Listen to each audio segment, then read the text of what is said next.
अभी मार्केट और up trend में मान लीजिए, अप ट्रेंड का मतलब ये होगा पिछले 3-4 दिन में ठीक ठाक, हाँ वही मतलब ट्रेंड कंटिन्यू, हाँ ट्रेंड कंटिन्यू चल रहा है। अब ऐसे ट्रेंड में क्या होता है ना, ऐसे ट्रेंड में मान लीजिए मार्केट अगर 300, 400, 500 पॉइंट अगर गैप डाउन ओपन हो जाए तो वहां पे 920 सबसे अच्छा वर्क करती है। ओके, ट्रेंड अप है, मार्केट में क्या मिले हमें, गैप डाउन मिल गया, 400-500 पॉइंट का खराब न्यूज आ गई और मार्केट वहां से रिवर्स बहुत तेज करता है। जब मिड 920 वो पकड़ में आती है तो वो 250, 300, 400 पॉइंट तक कंटिन्यू मूव देती है, बहुत अच्छा मूव देके जाती है, वो पूरे हफ्ते का प्रॉफिट एक ही दिन में देके चली जाती है। लेकिन अब होता क्या है ना कि मार्केट का ट्रेंड अप है, आज 600 पॉइंट गैप डाउन ओपन हो गया तो लोग डर जाते हैं जी, फिर लोग वो लेने की हिम्मत नहीं कर पाते वहां पे। लेकिन मैं आपको चार्ट में दिखाऊंगा, ऐसे 4-5 चार्ट में आपको दिखाऊंगा जिससे आपको लगेगा कि फिर आपको शायद अगली बार से डर ना लगे। लेकिन एक दिन तो करेगा, लेकिन करेगा तो कितना लेके जाएगा, 60-70 पॉइंट लेके जाएगा ना यार, देने को तो 250-300 पॉइंट वो तैयार है ना। तो अगर वैसे 3 भी ऐसे लोगे तो भी फर्क नहीं पड़ेगा, एक चल गया तो आपको प्रॉफिट में आ गया। तो चलिए मैं वो दिखाता हूँ चार्ट पे आपको जी। अभी फिलहाल देखिए 4-5 दिन पहले ही हुआ था ये, यहाँ पे देखिए इस कैंडल को देखिए, ये ओवरऑल मार्केट का ट्रेंड अप है। पिछले 3-4 दिनों से मार्केट कंटिन्यू यहाँ पे जा रहा है, 31 को जा रहा है, फिर ये नवंबर में गया, फिर यहाँ पे गया और यहाँ पे इसने आगे क्लोज कर दिया। अब क्लोज करने के बाद में मार्केट में क्या हुआ, कुछ खराब न्यूज आ गई जी, अब कुछ भी आ गई या फिर डाउ जोन 400-500 पॉइंट शायद गिरा होगा तो यहाँ पे गैप डाउन ओपन हो जी, इसको थोड़ा सा और जूम कर लेते हैं। मार्केट यहाँ पे गैप डाउन ओपन हो गया और गैप डाउन ओपन होने के बाद देखिए पहली कैंडल ही काफी बड़ी है तो लोग क्या करते हैं ना, यहाँ पे डर जाते हैं। पहली कैंडल जब बड़ी बन जाती है, ये 150 से 200 पॉइंट की कैंडल है, तो क्या करते हैं जिनको ट्रेड लेना भी होता है ना 920 पे, वो ट्रेड नहीं लेते कि यार 200 पॉइंट तो ऊपर हो गया, अभी ट्रेड लूं ना लूं, सोचने लगते हैं वहां पे। जबकि यहाँ पे ये सोचने की जरूरत नहीं होती। अगर मार्केट का ट्रेंड अप है ना तो आपको सोचने की जरूरत नहीं है। यहाँ से 60 से 70 पॉइंट का एसएल है, बस छोटा सा एसएल है 60 से 70 पॉइंट का। अब देखिए इसका कहने का मतलब ये नहीं कि हर दिन ये चलेगा ही चलेगा, लेकिन अगर इस कंडीशन को फॉलो करता है तो मैं देखा हूं, मैं कंटिन्यू इसको ट्रेड करता हूं, 1.5 साल 2 साल से कंटिन्यू ट्रेड करता हूं, तो ये जब भी चलता है ना तो 200-250 पॉइंट का मूव आपका फिक्स है, ये फिर आपको डरने की जरूरत ही नहीं। और ये इतना फास्ट मूव होता है ना कि अगर ये गुरुवार को मिल जाए तो प्रीमियम 100 वाला प्रीमियम जो होता है ना, जो उसको 100 पॉइंट ही बढ़ना चाहिए ना, वो 120-130 पॉइंट तक बढ़ जाता है। जनरली 100 पॉइंट ज्यादा प्रीमियम नहीं बढ़ेगा, एट द मनी होता है, लेकिन इतना फास्ट होता है कि वो प्रीमियम बढ़ जाता है। वहां पे सेलर आते होंगे शायद उसको हाई प्राइस पे सेल करने के लिए, तो शायद और प्रीमियम बढ़ जाता होगा। तो यहाँ पे क्या होता है 920 को हम फॉलो करते हैं, टाइम फ्रेम 5 मिनट का रखना है, हाई भी चेंज होती होगी ना भाई। हाँ, तो यहाँ पे क्या करना है, टाइम फ्रेम में 5 मिनट का रखना है। पहले 5 मिनट आपको कुछ नहीं करना, सिर्फ शांति से देखना है। अगर गैप डाउन ओपन हो गया तो बहुत अच्छी बात है। अप ट्रेंड में जैसे मार्केट अभी 42,000 पे क्लोज किया है, अगर ये मार्केट गैप डाउन ओपन हो जाता है, पहली कैंडल क्या बने, कैंडल का कलर ध्यान रखना है आपको, ग्रीन कैंडल, ग्रीन कैंडल बननी चाहिए। गैप डाउन के बाद ये रेड कैंडल बनेगी और फिर हाई को निकालेगी, तो मैं ट्रेड नहीं करने वाला हूँ। ये ग्रीन ही बननी चाहिए, मुझे दिखने चाहिए कि हाँ बायर इसको ऊपर लेके आए, बायर का इंटरेस्ट है इस कैंडल में।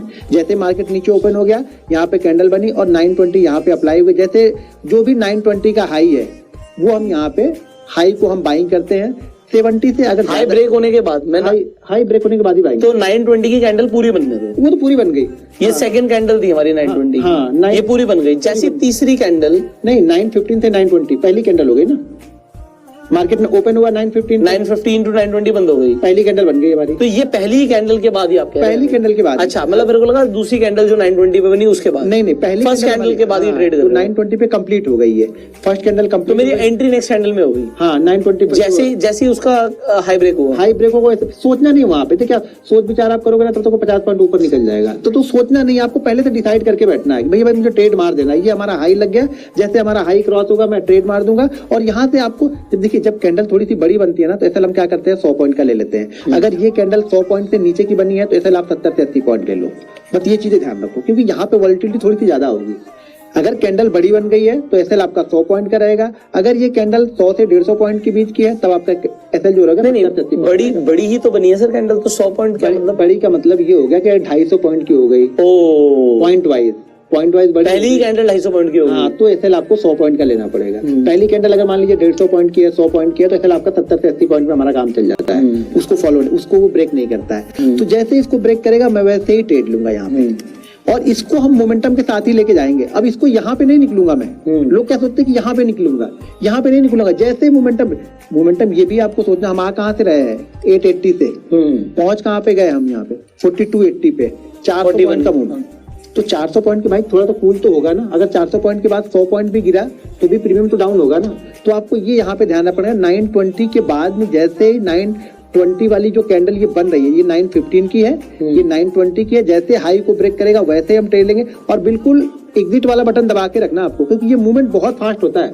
150-200 पॉइंट बहुत फास्ट मार्केट यहाँ से जाएगा, और जैसे ही आपको दिखने लगे कि अब यहाँ पे कोई रेड कैंडल बन रही है, ये एक हाई के बाद में वापस ये करेक्शन होकर नीचे की साइड में आ रहा है, आपको प्रॉफिट बुक करके निकलना है। नहीं, करेक्शन हो रहा है या कैंडल बनने का वेट करें? नहीं, यहाँ देखिए, अगर आपको 150 पॉइंट से ज्यादा का मूव मिल गया और ऊपर जाके वो 50 पॉइंट हाई से 50 पॉइंट नीचे आ गई, एग्जिट कर जाऊंगा मैं। अच्छा, हाई से, अपने हाई से 50 पॉइंट नीचे आ गई, फिर मैंने वहां पे सोचा उसमें कैंडल बनने का वेट नहीं, वहां पे बनने का वेट, क्योंकि अगर वो 400 पॉइंट गई ना तो हो सकता है वो 150 पॉइंट का वही कैंडल करेक्शन कर दे, क्योंकि बड़ा मूव मिल गया ना, तो प्रॉफिट बुकिंग भी बड़ी होगी वहां पे। तो आप कह रहे हो हाई के बाद 50 पॉइंट के बाद एग्जिट, और वहां पे मैं वो 300 क्वांटिटी रखूंगा भी नहीं, ऑल ओवर पूरी क्वांटिटी, क्योंकि मैं तो बैठा ही था 200 पॉइंट के लिए। वो अगर मैंने 100 पे मैं 70 निकाल देता, 700 क्वांटिटी निकालता 1000 में से, तो 300 पॉइंट ज्यादा 200 जाती, तो मैं पूरी क्वांटिटी पे मुझे 200 मिल रहा था पॉइंट, तो मैं वहीं पे पूरी क्वांटिटी एग्जिट करूंगा। वहां पे मैं सोच विचार नहीं करूंगा कि नहीं शायद ऊपर जाए, या फिर बाद में गिल्टी होता क्या ना, हम ट्रेडर क्या करते हैं ना, रिटेलर अभी जो नए आते हैं वो लोग क्या करते हैं ना, यार मैं यहाँ पे निकल गया लेकिन मार्केट यहाँ से यहाँ तक गया, मेरा यहाँ पे 100 रुपए में मैं निकला और यहाँ तक गया था तो 200 बन रहा था, तो वो क्या होता है ना, इस अफसोस में जीता रहता है, उस प्रॉफिट को एंजॉय नहीं करता है वो इसको इससे लेके गिल्टी फील करते रहता है कि नहीं यार मैं निकल गया था, यहाँ पे नहीं निकला होता तो मैं शायद मुझे इतना बड़ा प्रॉफिट होता, वो कैलकुलेशन